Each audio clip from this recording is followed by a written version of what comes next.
Hello everyone, so welcome you all on the YouTube channel of Success Tree Online Classes. I am Nana and today is your science class. Okay, तो जैसा आप सभी को पता है हमारी EPFO की फ्री MCQ सीरीज चल रही है जिसमें साइंस के भी आपको मिक्स्ड क्वेश्चन करवाए जाते हैं. ओके, सो होपफुली आप पिछली वीडियोस को भी फॉलो कर रहे हो. तो चलो फिर आज की जो क्लास है उसको शुरू करते हैं विदाउट वेस्टिंग एनी टाइम. आपने पहले क्वेश्चन को रीड करना है, उसके बाद पॉज करनी है वीडियो, फिर आंसर पहले खुद करना है, उसके बाद क्वेश्चन की एक्सप्लेनेशन सुननी है और आंसर देखना है. ओके, तो चलो this is your first question जिसमें पूछा गया है आपने मैच करना है लिस्ट 1 को लिस्ट 2 से. ओके, एक तरफ आपकी फ्यूल गैसेस दी हुई हैं और दूसरी तरफ दी गए हैं उनके मेजर कॉन्स्टिट्यूएंट्स. ओके, चलो तो पहला ऑप्शन है आपका CNG, दूसरा है LPG, तीसरा है coal gas and then your water gas. तो पहले आप खुद से इसको मैच करें, उसके बाद आंसर पे चलते हैं. Okay, pause the video and then answer the question. Okay, तो होपफुली अभी तक आपने सोच लिया होगा कि आंसर क्या होगा.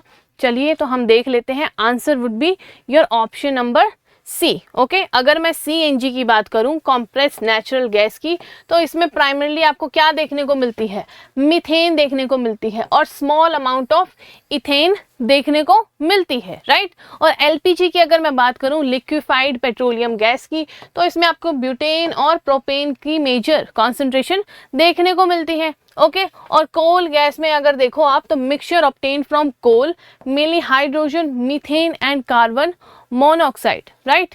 और अगर वाटर गैस की बात करूं तो ये क्या है, सिंथेसिस गैस है containing carbon monoxide and hydrogen gas. Okay, तो आपने इन चीज़ों को नोट कर लेना है क्योंकि ऐसे क्वेश्चंस आपको पेपर में मैच ऑफ द फॉलोइंग में जनरली पूछ लिए जाते हैं. ओके, चलिए नेक्स्ट क्वेश्चन पे चलते हैं. नेक्स्ट क्वेश्चन में आपसे करेक्टली मैच पूछा है. ओके, कि इनमें से कौन सा पेयर जो है वो करेक्टली मैच्ड है. ओके, तो क्वेश्चन एक बार ध्यान से पढ़ लो. ऑप्शन ए है आपका इलेक्ट्रिक जनरेटर. जो इलेक्ट्रिक जनरेटर होता है क्या वो मैकेनिकल एनर्जी को इलेक्ट्रिकल एनर्जी में कन्वर्ट करता है, या electric motor electric to mechanical, diesel engine light to electrical, solar convert chemical to mechanical. देखो फोर्थ ऑप्शन तो काफी आप समझ गए होंगे कि गलत ही है. ओके, लेकिन बाकी का बताएं. बाकी का सोचो.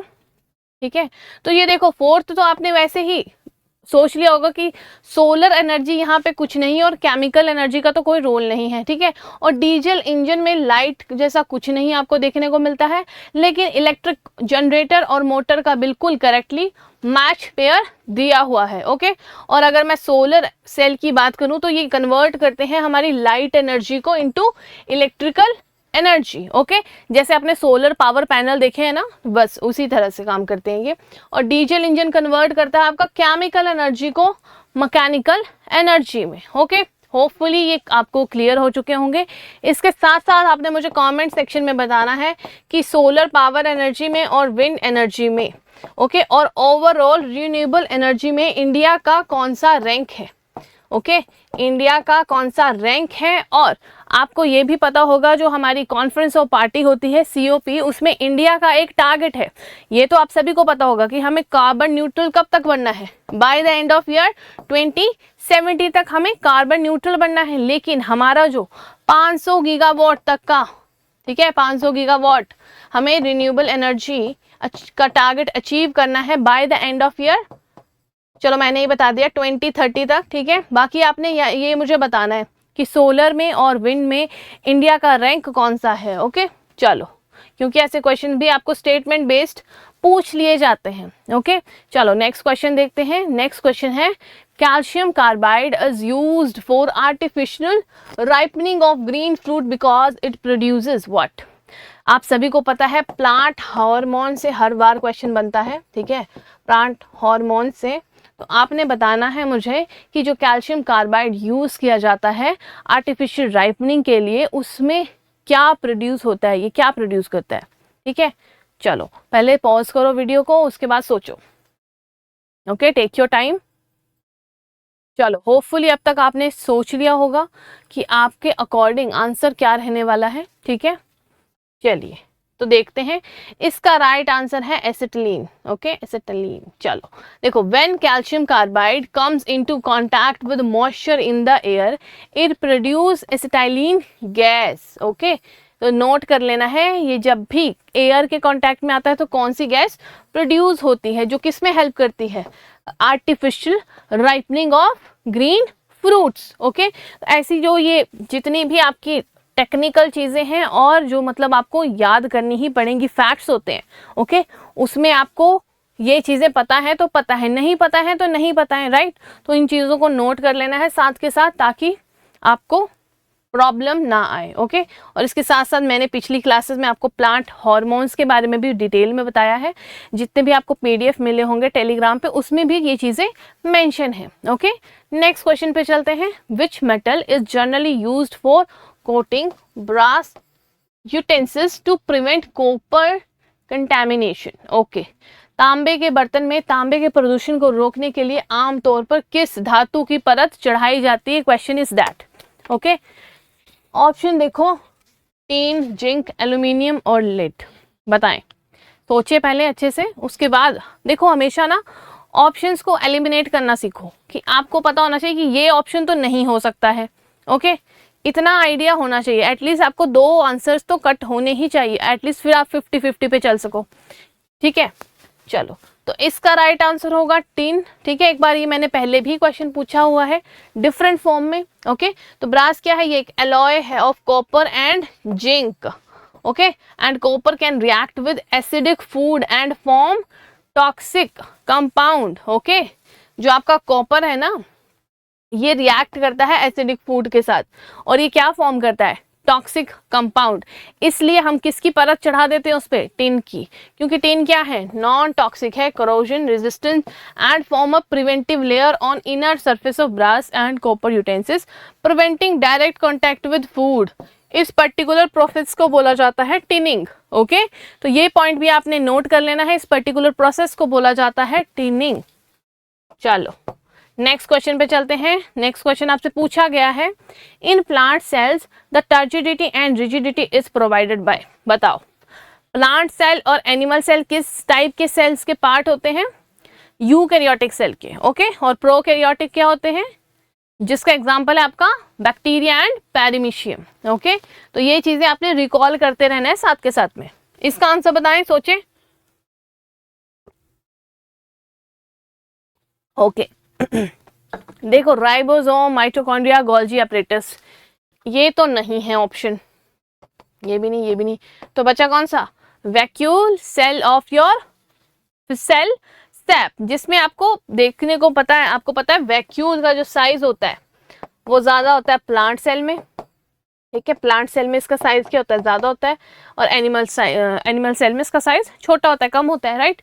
राइबोसोम का फंक्शन क्या था? सोचो, रिकॉल करो। राइबोसोम का फंक्शन था आपका प्रोटीन सिंथेसिस का। Mitochondria energy house, okay, power house of the, क्योंकि एनर्जी सारी एटीपी की फॉर्म में यहीं पे प्रोड्यूस होती है। गोल्जी एपरेटस का फंक्शन मैंने आपको बताया था, क्या बोलते हैं इसका दूसरा नाम क्या है? Traffic police of the cell. और ये किस और सेल ऑर्गेनेल्स की फॉर्मेशन में मेजर रोल प्ले करते हैं? सोचो, लाइसोसोम की। ओके, लाइसोसोम की फॉर्मेशन में ये मेजर रोल प्ले करते हैं, गोल्जी एपरेटस। और लाइसोसोम को क्या बोला जाता है? Suicidal bag of the cell. तो ये साथ के साथ आपने रिकॉल करनी है चीजें, ठीक है, तभी फायदा है इन चीजों का। चलो नेक्स्ट क्वेश्चन देखो। नेक्स्ट क्वेश्चन पूछा गया है, which one of the following is not a luminous object. अब देखो, ल्यूमिनियस ऑब्जेक्ट का पार्ट कौन सा नहीं है इसमें से? सन, इलेक्ट्रिक लैंप, कैंडल या मून? बताएं। देखो, ल्यूमिनियस होते क्या है ऑब्जेक्ट्स? पहले तो ये आपको पता होना चाहिए, जो अपनी लाइट खुद प्रोड्यूस करते हैं। ओके, एमिट करते हैं जो लाइट। तो देखो, इसका राइट आंसर होगा मून, क्योंकि मून एक ल्यूमिनियस ऑब्जेक्ट नहीं है। ये कहाँ की लाइट यूज करता है? हमें जो मून कभी कभी शाइन दिखाई देता है ना, वो कैसे दिखाई देता है? क्योंकि ये कहाँ की लाइट यूज करता है? सन से, ऑब्वियसली, राइट। चलो नेक्स्ट क्वेश्चन देखो। क्वेश्चन पूछा गया है अबाउट टिंडल इफेक्ट, लेकिन पूछा गया है कि इनमें से कौन सा, विच one of the following will not show Tyndall effect, इनमें से कहाँ आपको टिंडल इफेक्ट शो नहीं होगा, बताएं। पहले तो पता होना चाहिए टिंडल इफेक्ट होता क्या है। मैंने क्लास में बहुत बार आपको करवाया है और आपको प्रॉपर्टी भी बताई है कि कौन सा सॉल्यूशन जो है वो टिंडल इफेक्ट नहीं शो करेगा और कौन सा करेगा। देखो, तो आपको मैंने बताया था जो ट्रू सॉल्यूशन होता है, ओके, ट्रू सॉल्यूशन होता है, एक होता है आपका सस्पेंशन, ओके, सस्पेंशन सॉल्यूशन, और एक होता है कोलाइडल, ओके, ये हमने पढ़ा था ना कैटेगरी। तो जो ट्रू सॉल्यूशन होता है इसमें पार्टिकल का साइज क्या होता है, less than 1 nanometre, less than 1 nanometre. तो यहाँ पे आपको टिंडल इफेक्ट नहीं देखने को मिलता है, जबकि सस्पेंशन में और कोलाइडल में जो हमारा पार्टिकल साइज है वो मोर देन 1 नैनोमीटर होता है, ओके, 1 से लेके 100 नैनोमीटर होता है इसमें, और इसमें मोर देन 100 नैनोमीटर होता है। तो यहाँ पे आपको टिंडल इफेक्ट दिखाई देगा, लेकिन यहाँ पे नहीं दिखाई देगा ट्रू सॉल्यूशन में। तो आप बता दो, starch solution, few drops of milk, lime juice, chalk powder freshly mixed with water. तो कहाँ नहीं देखने को मिलेगा आपको, लाइम जूस में, ओके। यहाँ पे आपको टिंडल इफेक्ट नहीं देखने को मिलेगा। क्यों नहीं देखने को मिलेगा, क्योंकि क्या है, ये एक ट्रू सॉल्यूशन है। टिंडल इफेक्ट होता क्या है, scattering of light by colloidal particle in a collide, it makes the path of light beam visible through the mixture। जो आपको मैंने एग्जाम्पल भी बताया था आप सभी को, जैसे ही आप किसी डार्क रूम में बैठे हो, ओके, और वहां से डोर से आपको थोड़ी सी रोशनी दिखाई दे रही है और आपको लग रहा होता है कि वो जो पार्टिकल्स है जैसे मूव कर रहे हो, तो वही क्या है, आपका टिंडल इफेक्ट है, ठीक है। इसके अलावा ये few drops of milk with water, starch solution, chalk powder freshly mixed with water, ये सारे किसके एग्जांपल हैं, आपके कोलाइडल और सस्पेंशन सॉल्यूशन के, ओके। और लाइम जूस किसका एग्जांपल, आपका ट्रू सॉल्यूशन का, ओके। होपफुली आपको समझ आ गया होगा। चलिए नेक्स्ट क्वेश्चन देखिए, नेक्स्ट क्वेश्चन को पहले रीड करो। क्वेश्चन पूछा गया है, which one among the of the following is an example of the chemical change, इनमें से केमिकल चेंज का एग्जाम्पल कौन सा है। अब तो सबको क्लियर हो गया होगा what is the difference between physical change and chemical change, okay. हमने बहुत बार क्लास में कर लिया है ये, बताएं जरा। देखो केमिकल चेंज में क्या होता है, प्रोसेस जो है वो इरिवर्सिबल होती है, ओके, इरिवर्सिबल होगी, पहला पॉइंट। और हमेशा न्यू कंपाउंड फॉर्म होता है, ठीक है, न्यू कंपाउंड फॉर्म होता है, सबको पता है, ठीक है, जो कि डिफरेंट होता है, जिसकी फिजिकल प्रॉपर्टीज डिफरेंट होती है इनिशियल प्रोडक्ट से, सबको इतना पता है ना, ओके। तो melting of an ice cube किसका एग्जांपल है, फिजिकल चेंज का। बॉइलिंग ऑफ गैसोलीन भी फिजिकल चेंज का एग्जांपल है। फ्राइंग ऑफ एन एग, ये आपका केमिकल चेंज है और ये भी फिजिकल चेंज है। फ्राइंग ऑफ एन एग, जब एग आप फ्राई कर दोगे तो वो दोबारा एग थोड़ी बन सकता है, ओके। तो वो किसका एग्जाम्पल होगा आपके अकॉर्डिंग, वो एग्जाम्पल होगा आपका एक केमिकल चेंज का, ओके। चलो नेक्स्ट क्वेश्चन देखो। नेक्स्ट क्वेश्चन आपसे पूछा गया है, the HIV virus weaken the immunity of a person because it destroyed. हाँ जी बताओ, जब भी किसी को HIV वायरस होता है, ह्यूमन इम्यूनो वायरस, ठीक है, बताएं जरा, किसी को भी HIV हो तो वो इम्यूनिटी डिस्ट्रॉय कर देता है किसी पर्सन की, सबको पता है ना। HIV किसी को हो जाए तो उसकी इम्यूनिटी वीक हो जाती है, और HIV का लास्ट स्टेज कौन सा था, एड्स, ओके, एड्स हो जाता है, फिर एक्वायर्ड इम्यूनो डेफिशिएंसी सिंड्रोम, सबको पता है इसकी फुल फॉर्म भी, ओके। तो एड्स फाइनल स्टेज होता है, उसके बाद आपको कफ भी हो, कोल्ड हो, निमोनिया में कन्वर्ट हो जाएगा और इंसान की डेथ भी हो सकती है। क्यों, क्योंकि उसकी बॉडी में जो वाइट सेल्स होते हैं, ओके, जो soldier of the human body होते हैं, वो ही डिस्ट्रॉय होना शुरू हो जाते हैं और नए बनते ही नहीं हैं, ठीक है। तो जो आप जिस किसी को भी HIV हो जाए तो उसकी जो लिम्फोसाइट्स हैं, ठीक है, वो खत्म हो जाते हैं, ठीक है। The human immuno deficiency virus specify target and infects a type of white blood cell called your helper T lymphocytes या फिर CD4 सेल्स, ओके। तो ये ध्यान रखना है आप सभी ने। नेक्स्ट क्वेश्चन आपसे पूछा गया है, about deficiency of fluoride lead to which one of the following health problem. अगर आप डेफिशिएंसी हो जाए किसकी, फ्लोराइड की, ठीक है। तो क्या हो सकता है, tooth caries, mottling of tooth, bleeding of bones या स्टिफनिंग ऑफ जॉइंट्स। तो अगर आपने विटामिन और मिनरल्स वाला चैप्टर अच्छे से रीड किया है, रिवाइज किया है, तो आपको पता चल गया होगा आंसर क्या होगा। ओके, ये इंपॉर्टेंट है, पेपर में हर बार क्वेश्चन आता है यहाँ से। बताएं जरा क्या लगता है आपको। ओके चलो, होपफुली सोच लिया होगा आपने, ठीक है।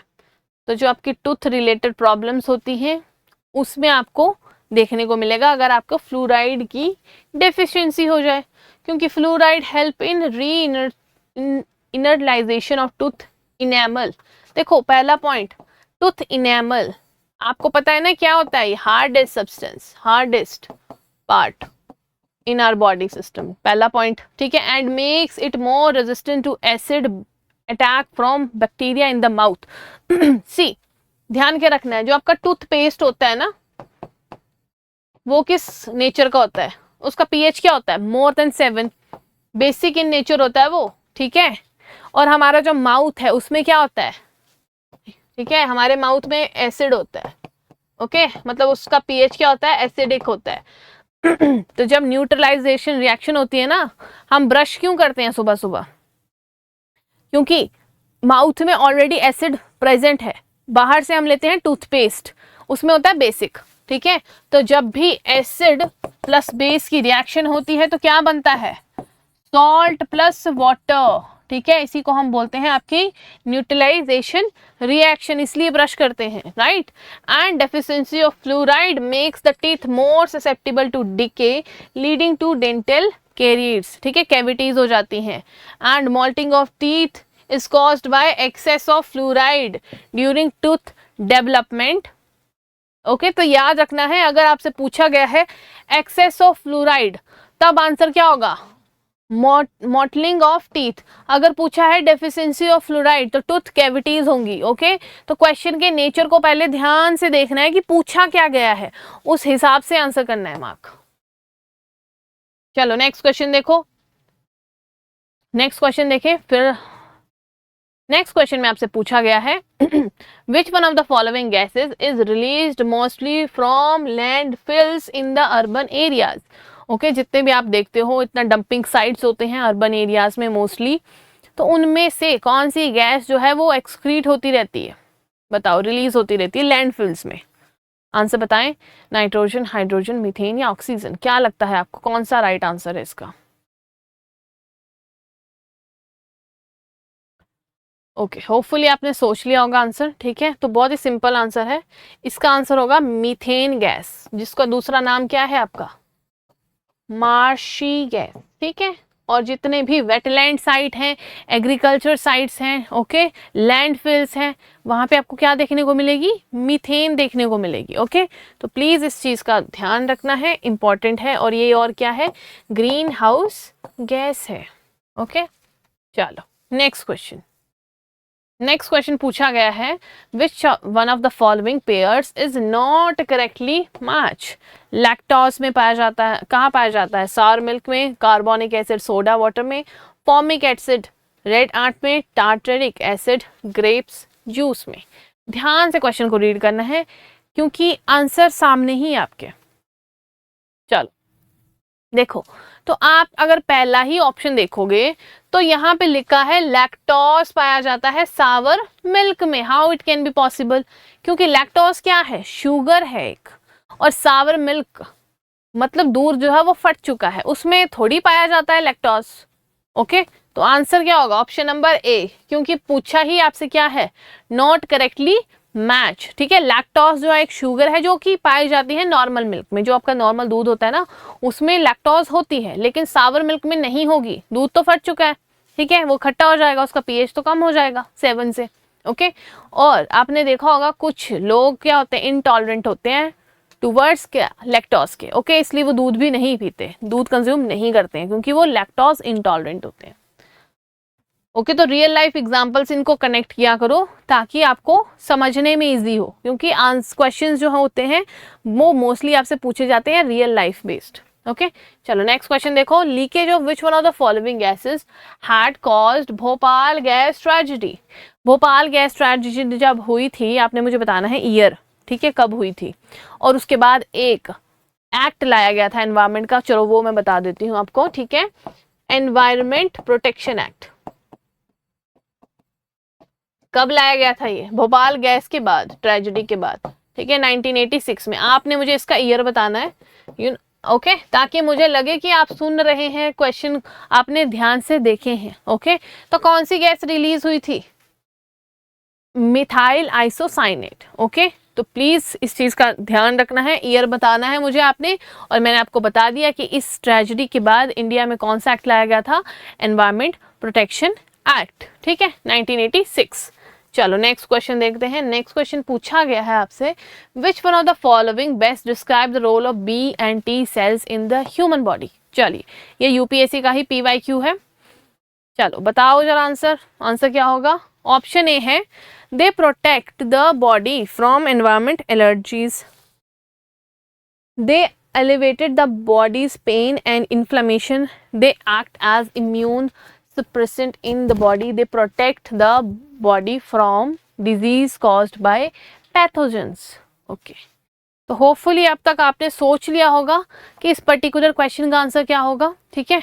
तो देखो इसका आंसर होगा आपका, they protect the body from the disease caused by pathogens. Simple है, ठीक है, मैंने आपको बताया था जो हमारी बॉडी में वाइट ब्लड सेल होते हैं, देखो ब्लड में होता क्या है, पहली बात ब्लड हमारा क्या है, एक कनेक्टिव टिश्यू है, ओके, और ब्लड में क्या क्या पाया जाता है, प्लाज्मा होती है, आरबीसी होते हैं, डब्ल्यूबीसी होते हैं, ओके, और जो हमारे आरबीसी हैं, ठीक है, उनका लाइफ स्पैन कितना होता है, 100 से 110 डेज का, ओके। और उसके बाद हमारी बॉडी में क्या होते हैं, white blood cells, okay, and white blood cell का लाइफ स्पैन होता है 3 to 4 days, and your white blood cell जिनका दूसरा नाम क्या है, लिम्फोसाइट्स, ओके। तो ये जो वाइट ब्लड सेल्स हैं ये दो टाइप्स के होते हैं, बी सेल और टी सेल, और बी सेल्स बनाते हैं आपकी एंटीबॉडीज, लेकिन हेल्प कौन करता है, टी सेल्स हेल्प करते हैं, इसलिए उनको हेल्पर सेल भी बोला जाता है। और बेसिकली इन दोनों का रोल होता है to protect the body from the disease caused by pathogens. Hopefully आपको पूरी की पूरी क्रोनोलॉजी समझ आ गई होगी, ठीक है। चलिए नेक्स्ट क्वेश्चन पे चलते हैं, ये मैंने आपको एक्सप्लेनेशन भी दी है, राइट, वही जो मैंने आपको बताया वही यहाँ पे मेंशन है।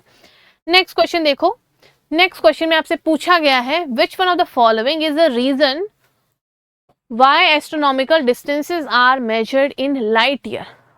चलिए ऑप्शन ए है, distance among stellar bodies do not change, gravity of stellar bodies does not change, light always travel in a straight line, speed of light is always same। बताएं। पहले तो आपने मुझे एक चीज बतानी है, ये जो लाइट ईयर है क्या है, ये light year unit of time, distance, unit of time है या डिस्टेंस है, बताएं जरा, सोचो जल्दी। तो लाइट ईयर क्या है, यूनिट ऑफ डिस्टेंस, क्योंकि डिस्टेंस मेजर करने के लिए इसको यूज किया जाता है स्पेस में, ओके। तो देखो इसका सिंपल सा आंसर होगा, speed of light is always same, कितनी होती है, 3 × 10⁻⁸ मीटर पर सेकेंड, ओके। चलिए नेक्स्ट क्वेश्चन देखते हैं। नेक्स्ट क्वेश्चन आपसे पूछा गया है about not correct, not correct पूछा गया है, चलिए आंसर बताएं।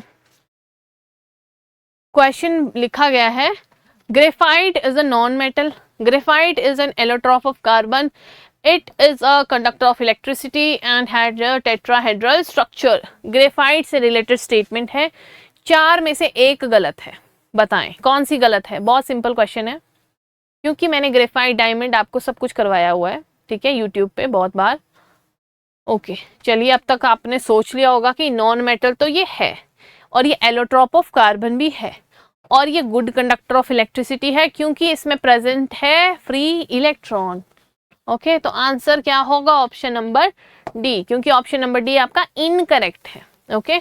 एंड क्या है, graphite is an allotrope of carbon, a non metal, a good conductor of electricity. Graphite has a planar sheet like hexagonal structure, not a tetrahedral one. Diamond is the allotrope of carbon that has tetrahedral structure। तो आपको थोड़ा सा idea होना चाहिए कि इनका structure कैसा होता है, ओके। तो अब गलती नहीं होगी आपसे, कभी भी क्वेश्चन बनेगा पेपर में, ठीक है। चलिए नेक्स्ट क्वेश्चन देखते हैं। नेक्स्ट क्वेश्चन आपसे पूछा गया है, which one of the following statement is correct. हमेशा मार्क कर दो करेक्ट पूछा गया है या इनकरेक्ट पूछा गया है, राइट, ताकि गलती ना हो आपके एंड से। सिली मिस्टेक्स आप अफोर्ड नहीं कर सकते। Okay, acceleration due to gravity decreases with the increase in altitude. Acceleration due to gravity increases with the increase of depth. Assuming Earth be a sphere of uniform density, acceleration due to gravity decreases with the increase of latitude. Acceleration due to gravity is independent of the mass of the Earth. चलिए बताएं। थोड़ा सा tricky statements हैं तो ध्यान से read करनी है।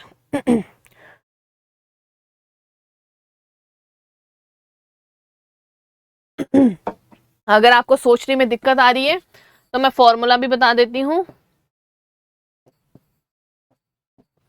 ये हमारा फॉर्मूला रहता है एक्सेलरेशन ड्यू टू ग्रेविटी का, ठीक है, जो कि कहां से डेराइव होता है, यहां से डेराइव होता है, ठीक है।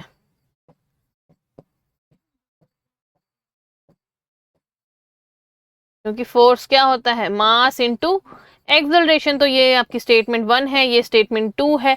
जब हम इन दोनों स्टेटमेंट 1 और स्टेटमेंट 2 को इक्वेट कर देते हैं तो will get this equation. Okay, तो बताएं आंसर। अब आंसर होगा, देखो option number A, acceleration due to gravity decreases with the increase of latitude. Okay, इसके अलावा सबको आपको पता है ग्रेविटी, जो एक्सेलरेशन ड्यू टू ग्रेविटी है, मैक्सिमम आपको पोल पे देखने को मिलेगा, मिनिमम इक्वेटर पे, और जीरो आपको centre of the mass of the earth पे देखने को मिलेगा। चलिए next question, which one of the following is not an electromagnetic wave? C, electromagnetic waves spectrum के बारे में सबने पढ़ा होगा, ठीक है, मैंने आपको बताया भी था, बहुत इंपॉर्टेंट है। तो बताएं इनमें से कौन सा एग्जांपल नहीं है। देखिए, पहले होती है आपकी मैकेनिकल वेव्स और एक होती है आपकी नॉन मैकेनिकल वेव्स। ओके, एक होती है आपकी मैकेनिकल, यांत्रिक ऊर्जा बोलते हैं शायद उसको, मैकेनिकल वेव्स, ठीक है, और एक होती है आपकी नॉन मैकेनिकल, या फिर जिसको हम बोलते हैं इलेक्ट्रोमैग्नेटिक वेव्स। इनको प्रोपोगेट करने के लिए किसी मीडियम की जरूरत होती है, इनको नहीं होती किसी भी मीडियम की जरूरत, ये तो पढ़ा है ना हमने। तो बताओ कौन सा आंसर होगा, साउंड वेव्स, क्योंकि साउंड वेव्स को प्रोपोगेशन के लिए किसी ना किसी मीडियम की जरूरत होती है। ओके, और ये रहा आपका इलेक्ट्रोमैग्नेटिक स्पेक्ट्रम। आपने इसमें ध्यान क्या रखना है कि सबसे ज्यादा वेवलेंथ किसकी है, लॉन्गेस्ट वेवलेंथ रेडियो वेव्स की, और शॉर्टेस्ट किसकी है, गामा रेज की। तो याद रख लेना GXUVIMR, GXUVIMR, ऐसे याद रख लो क्रोनोलॉजी, क्योंकि पेपर में आपको क्रोनोलॉजी भी लगाने को आ सकती है, ठीक है। चलिए, और ये इसके यूजेस हैं, एप्लीकेशंस हैं, ठीक है, देख लेनी है आपने, स्क्रीनशॉट ले लेना है, इंपॉर्टेंट है पेपर पॉइंट ऑफ व्यू से। पूछ लिया जाता है कि जो आपके टीवी रिमोट होते हैं उसमें कौन सी वेव्स आपको देखने को मिलती है, तो वो आपको पता होगा तभी आप बता पाओगे ना, इंफ्रारेड रेड्स, ठीक है।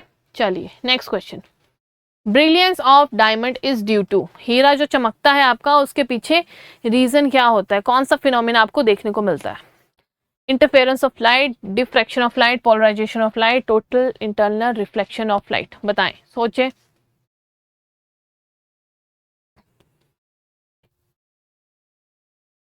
ठीक है, होपफुली अब तक सोच लिया होगा आपने। ओके, तो इसका राइट आंसर होगा आपका total internal reflection of light. इसके साथ साथ आपको total internal reflection of light कहाँ कहाँ देखने को मिलती है, जो आपकी ऑप्टिकल फाइबर होती हैं, जहाँ से आपको इंटरनेट मिलता है, राइट, इंटरनेट की सप्लाई होती है, उसमें भी किसका रोल होता है मेजर, टोटल इंटरनल रिफ्लेक्शन का। ओके, और इसके साथ साथ आपको जो डेजर्ट में मिराज इफेक्ट देखने को मिलता है, इल्यूजन, कि आपको लगता है कि वाटर की अवेलेबिलिटी है वहाँ पे, ठीक है, तो वहाँ पे भी किस फिनोमेना का मेजर रोल होता है, total internal reflection of light. और इन तीन ऑप्शंस को भी देख लेना, ठीक है, इंपॉर्टेंट है, पेपर में वहाँ से भी क्वेश्चन बन सकते हैं। ओके, चलिए नेक्स्ट क्वेश्चन पे चलते हैं।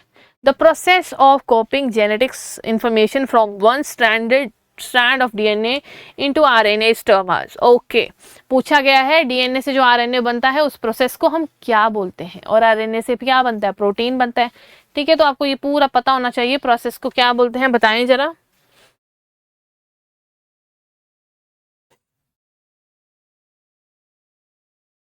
होपफुली अब तक सोच लिया होगा आप सभी ने कि डीएनए से जब आरएनए बनता है तो उसको क्या बोलते हैं, उसको बोलते हैं आप ट्रांसक्रिप्शन। ओके, ट्रांसक्रिप्शन, ठीक है। ट्रांसलेशन किसको बोलेंगे, जब एमआरएनए कन्वर्ट होगा किसमें, प्रोटीन में। ओके, रेप्लिकेशन म्यूटेशन दोनों डिफरेंट टर्म है। रेप्लिकेशन यानी कि process of copying the entire DNA molecule itself, mutation means change in the DNA sequence। okay?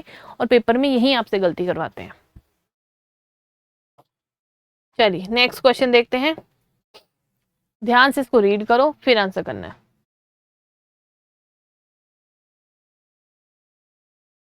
Question में पूछा गया है rate of evaporation increases with. Evaporation increase कब होती है, जब इंक्रीज ऑफ सरफेस एरिया होता है, इंक्रीज इन ह्यूमिडिटी होता है, या डिक्रीज इन विंड स्पीड, या डिक्रीज ऑफ टेम्परेचर। देखो मैंने आपको बताया था जब भी आपने इवेपोरेशन की प्रोसेस के बारे में सोचना है तो सोच लिया करो आप कपड़े सुखा रहे हो बाहर, ठीक है। तो देखो कपड़े हम फैला के सुखाते हैं ना, जॉइंट करके, तो एक के ऊपर एक तो लेयर रखते नहीं है, ठीक है। एक रखेंगे उसको पूरी तरह से ओपन करेंगे, मतलब सरफेस एरिया इंक्रीज करेंगे तो इवेपोरेशन जल्दी सूख जाएंगे। तो पहला आंसर तो ठीक है। अब लिखा है इंक्रीज इन ह्यूमिडिटी, नहीं, डिक्रीज ह्यूमिडिटी होगी तभी कपड़े जल्दी सूखेंगे, इवेपोरेशन तभी फास्ट होगा। लिखा है डिक्रीज इन विंड स्पीड, नहीं, विंड स्पीड अगर ज्यादा होगी तो कपड़े जल्दी सूखेंगे, इवेपोरेशन रेट फास्ट होगा। डिक्रीज इन टेम्परेचर, नहीं, गर्मियों में कपड़े जल्दी सूखते हैं क्योंकि टेम्परेचर ज्यादा होता है, ठीक है। तो हो गया आंसर सॉल्व, ठीक है। आंसर क्या होगा, ऑप्शन नंबर ए, ठीक है। तो इसी तरह से सोचो, मैंने बोला ना जब साइंस ऐसी चीज है, इसको आप जितना डेली लाइफ की एक्टिविटीज से कनेक्ट करोगे आपका जो कॉन्सेप्ट्स हैं वो उतने अच्छे क्लियर होंगे आपको, ठीक है। चलिए नेक्स्ट क्वेश्चन देखो, which one of the following is not true about the image found by plane mirror. बहुत ही सिंपल क्वेश्चन है, प्लेन मिरर का पूछा हुआ है। पहला है it is of the same size of the object, laterally inverted होता है, रियल इमेज फॉर्म करता है, या formed as far behind the mirror. Okay बताएं, सोचो और बताओ। सिंपल क्वेश्चन है, बहुत सिंपल क्वेश्चन है। मैंने आपको बताया था जो प्लेन मिरर होता है वो मिरर जो आपके घरों में पाया जाता है, सेम साइज की इमेज बनती है ना, जितना आप मिरर में खुद को देख पा रहे हो उतना ही इमेज दिख पा रही होती है आपको। और लेटरली इन्वर्टेड का मतलब क्या होता है, इस टर्म का मतलब आप लेफ्ट हैंड ऊपर करोगे तो शीशे में आपका राइट हैंड ऊपर लगेगा आपको, ठीक है। तो उस प्रॉपर्टी को क्या बोलते हैं, उस प्रॉपर्टी को हम बोलते हैं लेटरली इन्वर्टेड प्रॉपर्टी, ठीक है।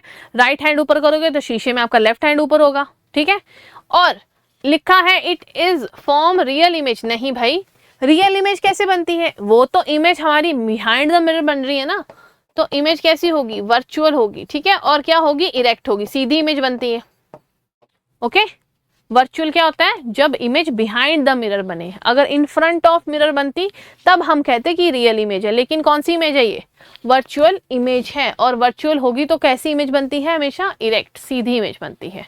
ओके, और it is formed as far behind the mirror, ठीक है।